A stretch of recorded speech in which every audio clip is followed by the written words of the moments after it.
What happens when a CEO goes undercover as a cashier and sees a struggling single mom begging for an extra shift just to make ends meet?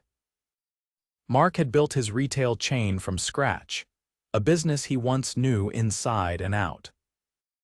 But as the company grew to 12 stores across the region, he found himself stuck in corporate meetings, disconnected from the heart of the operation. Lately, he'd heard whispers of employee dissatisfaction and high turnover at one particular location. Customer complaints about rude staff and poor service had piled up too. Frustrated by vague reports and excuses from his middle managers, Mark decided to see the truth for himself. He shaved his beard, dyed his hair a darker shade, and swapped his tailored suits for a pair of faded jeans and an oversized polo.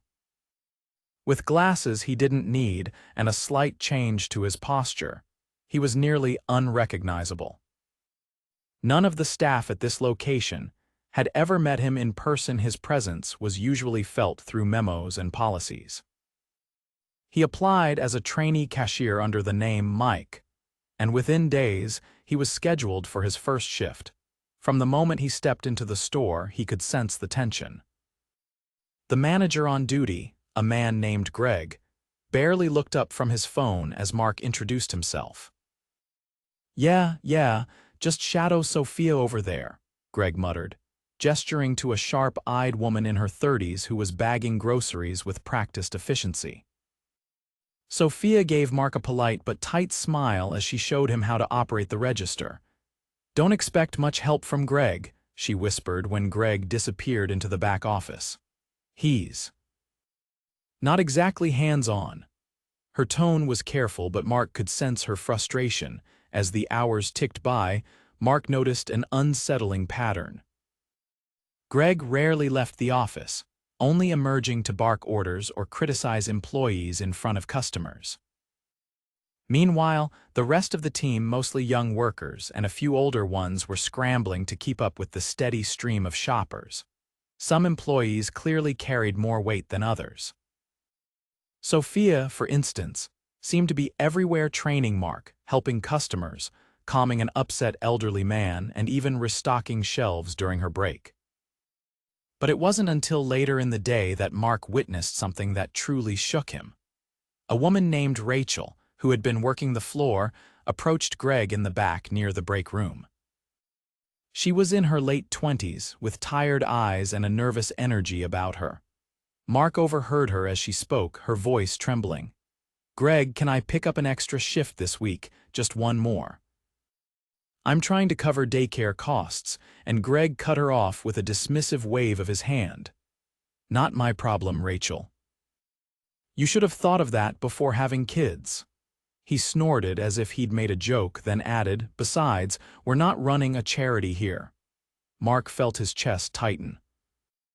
Rachel's face flushed red, but she bit her lip, holding back tears. "I'm just asking for a chance to work more," she said softly. "I'll even take shorter breaks, anything." "Look, I don't have time for this," Greg snapped. "If you don't like the hours, there's the door." Rachel nodded stiffly and walked away, her head down. Mark wanted to say something, to step in, but he couldn't blow his cover. He clenched his fists, feeling powerless in the moment. As his shift ended, Mark couldn't stop thinking about what he'd seen. Rachel's desperation, Sophia's endless workload, Greg's blatant lack of leadership. It was clear that this store was failing its people. Mark had come here to investigate, but now it felt personal. He needed to dig deeper, and he needed to do it fast. Because if this was happening here, how many other stores were suffering the same way? The next morning, Mark arrived early, blending in with the skeleton crew prepping the store for opening. He noticed Sophia already at the register, her usual calm focus in place, but her face looked more tired than the day before. She gave him a nod as he approached. "Morning, Mike," she said, adjusting her apron. "Morning," he replied, glancing toward the back office. Greg wasn't in yet, which meant a rare moment of peace for the employees.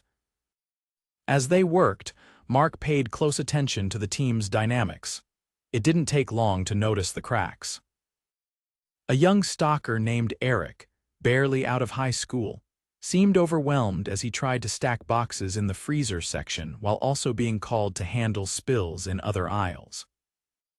A cashier named Denise was visibly stressed, fumbling with the register as a line of impatient customers grew. Sophia stepped in to help whenever she could, but there were limits to how much one person could do. Mark couldn't ignore the nagging feeling that these employees were being set up to fail by the store's lack of leadership. By mid-morning, Greg finally strolled in, coffee in hand and earbuds in place. He didn't acknowledge anyone as he made his way to the office. Mark's jaw tightened, but he forced himself to stay in character. An hour later, things took a turn. Rachel, the woman who had asked for extra hours the day before, approached Sophia near the registers. "Hey, Sophia, can I talk to you for a second?" she asked, her voice hesitant. "Sure, what's up?" Sophia replied, stepping aside to give her attention. I can't stay for my full shift today," Rachel said, wringing her hands. "My babysitter canceled last minute and I don't have anyone else to watch my daughter." Sophia's expression softened. "I get it, Rachel. Family comes first." "Don't worry, I'll cover for you if Greg asks." "Thanks," Rachel whispered, her relief palpable. But as she turned to leave, Greg appeared from the back, his face twisted in annoyance. "Rachel, where do you think you're going?" He barked loud enough for customers to hear. I have to leave early," Rachel stammered, clearly caught off guard. "Unbelievable," Greg muttered, shaking his head. "You're lucky I don't dock your pay for this." Mark felt his stomach churn. The way Greg spoke to his employees in public was unacceptable, and it was becoming increasingly clear that this wasn't a one-off incident. After Rachel hurried out, Greg turned to Sophia. "And you," he snapped.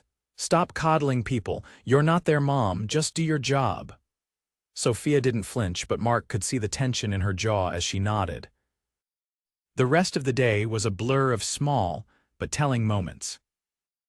Mark watched as Sophia continued to pick up the slack, covering for Denise when her register crashed, helping Eric restock shelves, and even cleaning up a spill when no one else could.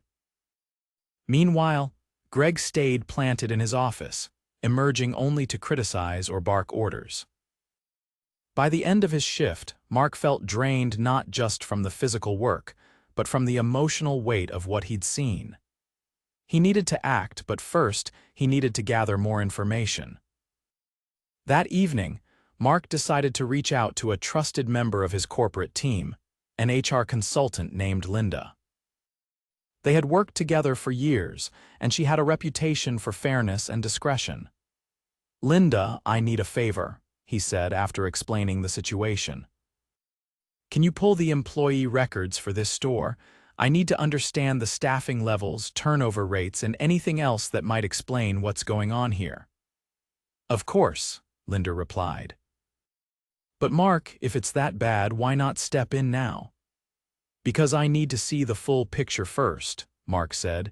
"If this is happening at one store, it could be happening at others. I don't want to make a knee-jerk decision without all the facts." The next day, Mark returned to the store with a sharper focus. He spent his shift shadowing Sophia again, paying close attention to how she managed her workload. During a quiet moment, he struck up a conversation. "Sophia, you've been here a while, right?" he asked casually.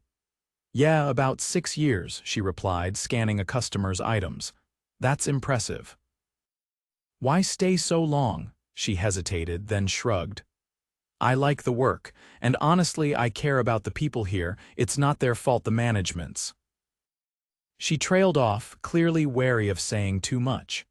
Mark nodded, sensing her reluctance. "If you had a chance to change anything about this place, what would it be?" Sophia glanced at him, studying his face as if trying to gauge his intentions. "Finally," she said, "I'd start with leadership. This store could be great if someone actually cared about the people working here." Her words stuck with Mark as the day went on. By the end of his shift, he knew it was time to confront Greg.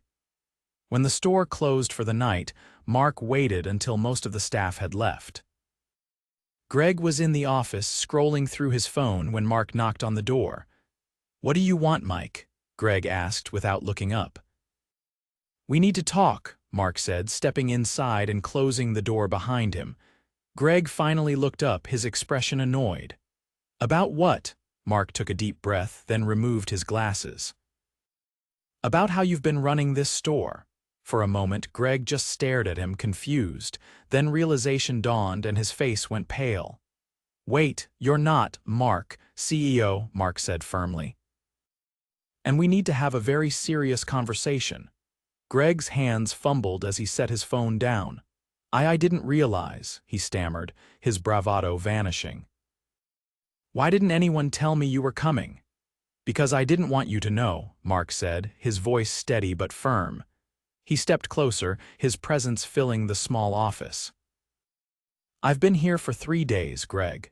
3 days watching you dismiss your employees, hide in this office, and run this store into the ground." Greg's face reddened. "I've been following company policies. If someone's told you otherwise, they're exaggerating. You know how these employees can be, they complain about everything." Mark's jaw tightened. "Is that so?" So Rachel begging for an extra shift to take care of her child, was that just complaining? Or Sophia running herself into the ground while you barely leave this office? What about Eric drowning in tasks he's not trained for? Are they all just complainers? Greg opened his mouth but said nothing. His excuses had nowhere to go.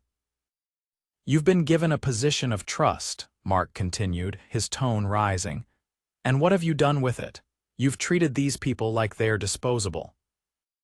I built this company to create jobs, not to give people like you a chance to abuse authority." Greg swallowed hard. "Look, I can fix this." "I'll step up, I promise, step up," Mark interrupted, his voice sharp. "You've had years to step up, Greg. I don't think you even know what leadership looks like anymore." Greg's shoulders slumped, and for a moment it seemed like he might argue. But then, seeing the determination in Mark's eyes, he deflated. "So, what happens now?" Mark didn't respond right away. He studied Greg, letting the weight of the silence settle. Finally, he said, "You're done here. Pack your things." Greg's face twisted in shock. "You're firing me, just like that." "This isn't just about you," Mark said. "It's about everyone you've failed. You've had multiple chances to do the right thing, and each time you've chosen not to." He stepped back toward the door. "HR will be in touch about your severance. You've got until the end of the day to clear out." Greg stared at him, anger and disbelief warring on his face, but he didn't argue. He knew he had no ground to stand on. Mark left the office and closed the door behind him. For a moment, he leaned against the wall, exhaling deeply. The decision hadn't been easy, even if it was necessary. A small part of him wondered if he'd missed something, if there had been a way to salvage Greg's leadership. But the damage had been too deep, and the team deserved better. He re-entered the main store where Sophia was finishing up her shift. She looked up as he approached, her brow furrowing in confusion. "Hey, Mike, everything okay?" she asked cautiously. Mark hesitated, then smiled faintly. "Actually, Sophia, there's something I need to tell you." He removed his glasses, and Sophia's eyes widened as realization dawned. "Wait, you're..." "Mark," he said, offering his hand. "I'm the CEO, and I've been working here undercover to see what's really going on." Sophia blinked, momentarily speechless. "You're kidding, right?" "I wish I were," Mark said. "But I've seen enough to know this store isn't living up to the standards I set for this company. And I want to start changing that, starting with you." "Starting with me?" she echoed, still trying to process the revelation. "You've been holding this place together," Mark said. "You've gone above and beyond for your team and the customers, even when you didn't have to. That's the kind of leadership this store needs." Sophia's eyes widened further. "Wait, are you saying..." "I want you to take over as interim manager," Mark said, "effective immediately." Sophia's hand flew to her mouth. "Interim manager, me?" But you've already been doing it, Mark interrupted gently. You just didn't have the title or the support, but you'll have both now. And I'll make sure you get the training and resources you need to succeed. For a moment, Sophia said nothing, her emotions warring on her face. Then, slowly, a smile broke through. I don't know what to say, thank you. You've earned it, Mark said. And you won't be alone, I'm bringing in additional staff to lighten the load. No one should have to do as much as you've been doing. Sophia nodded, her eyes shimmering. Thank you, she repeated, her voice steadier now. I won't let you down. Mark smiled. I know you won't. He spent the rest of the evening talking to the remaining staff, explaining the changes coming to the store. Eric and Denise lit up when he told them about the additional hires, and Rachel, who had come back to pick up her paycheck, nearly cried when he promised her more flexible scheduling options. By the time he left, the mood in the store had shifted. There was still work to be done, but for the first time in a long time, the team seemed hopeful. As Mark drove home, he thought about everything he'd seen and done over the past few days. There were moments of doubt, moments when he'd wondered if he was making the right calls. But as he remembered the look on Sophia's face when he offered her the manager position, he felt a sense of clarity. This was what leadership was about, not just policies and profits, but people. And he was determined to do better for all of them. The next week, Mark returned to the store, this time dressed in his usual suit and tie. It was the first time he'd walked through the doors as himself, not as Mike, the trainee. The store was bustling, but there was a different energy now, lighter, more organized. Employees moved with purpose, and customers seemed more at ease. Sophia was at the front near the registers, reviewing the schedule on a clipboard.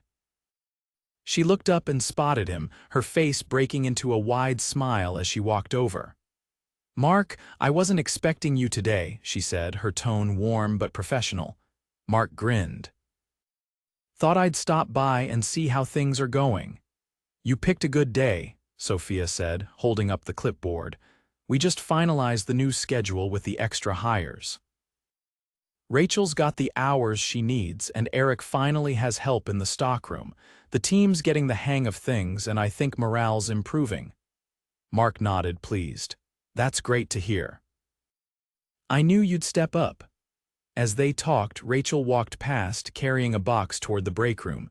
She paused when she saw Mark, setting the box down to approach him. "Hi, Mr. Mark," she said, still getting used to addressing him by name. "I just wanted to say thank you again. The new hours have made such a difference. I've actually been able to spend more time with my daughter this week." Mark smiled. "I'm glad to hear that, Rachel. You deserve it." Her face lit up, and she gave him a quick nod before heading to the break room, her posture lighter than it had been the week before. Sophia glanced at Mark. "She's been smiling a lot more lately. Honestly, we all have." "I noticed," Mark said. He paused, then added, "You've done a great job here, Sophia, but I didn't just stop by to check on the store. I wanted to talk to you about something else." Sophia raised an eyebrow, curious. "What's that?" Mark motioned for them to step aside, away from the bustling registers. Once they were in a quieter corner, he said, "I've been thinking about the leadership structure in our stores. We need more people like you, not just here, but across the company. So I'd like to offer you a permanent promotion to store manager." Sophia's eyes widened. "Store manager, permanent," Mark nodded. "You've earned it. And as part of the promotion, I want to enroll you in a leadership development program we're starting. It's designed to give managers like you the tools and training to succeed, not just in your current role, but in whatever comes next." Sophia blinked, clearly processing the offer. I don't know what to say." "Say yes," Mark said with a grin. Sophia laughed, a genuine, joyful sound. "Yes, absolutely yes." "Good," Mark said. "And one more thing, there's a raise that comes with it, a substantial one." Sophia's hand flew to her mouth, her eyes shimmering. "Thank you." "I mean it, thank you. "You've more than earned it," Mark replied. As they walked back toward the front of the store, Mark spotted Eric unloading a pallet of canned goods. He waved the young man over. "Eric, got a minute?" Mark asked. Eric wiped his hands on his apron and approached. "Sure, what's up?" "I've noticed how hard you've been working," Mark said. "You've been stepping up even when things were chaotic. That doesn't go unnoticed." Eric shifted, clearly unsure how to respond. "Thanks, I guess. I just try to do my job." "Well, you've been doing more than that," Mark said, "so I want to give you something to help you out. Starting next week, you'll be enrolled in a training program for logistics and inventory management. It'll give you the skills to grow your role here or anywhere else if that's what you want." Eric's eyes widened. "Seriously, I mean, I'm just a stalker." "Not anymore," Mark replied. "You've got potential, Eric. I want to make sure you have the tools to use it." For a moment, Eric just stared, then grinned. "Wow, thanks, Mr. Mark. That's really cool." Mark clapped him on the shoulder. "Keep up the good work. And if you ever need anything, let Sophia know or come to me directly." Eric nodded, his grin widening as he returned to the pallet with a spring in his step. By the time Mark left the store that day, he felt a deep sense of satisfaction. The changes were in motion, and the impact was already visible. Later that week, Mark held a meeting with his corporate leadership team. He shared what he'd learned during his time undercover, emphasizing the importance of staying connected to the day-to-day reality of their stores. "We can't lead from behind a desk," he said. "If we want our people to succeed, we have to listen to them, support them, and show up when it matters." The team nodded, some looking thoughtful, others inspired. Several initiatives were approved that day, including increased training budgets, employee assistance programs, and a company-wide anonymous feedback system. As the weeks turned into months, the changes rippled through the company. Turnover rates dropped, employee satisfaction scores rose, and customer complaints dwindled. But for Mark, the real success was seeing people like Sophia and Eric thrive, knowing they were finally being valued for what they brought to the table. One evening, as Mark reviewed the latest reports in his office, he received a text from Sophia. "Store's running great. Thanks for believing in me," he smiled, setting his phone down. For all the numbers and spreadsheets he dealt with, it was moments like this that reminded him why he'd started the company in the first place. Because at the end of the day, a business wasn't just about products or profits. It was about people. And that was a lesson he would never forget.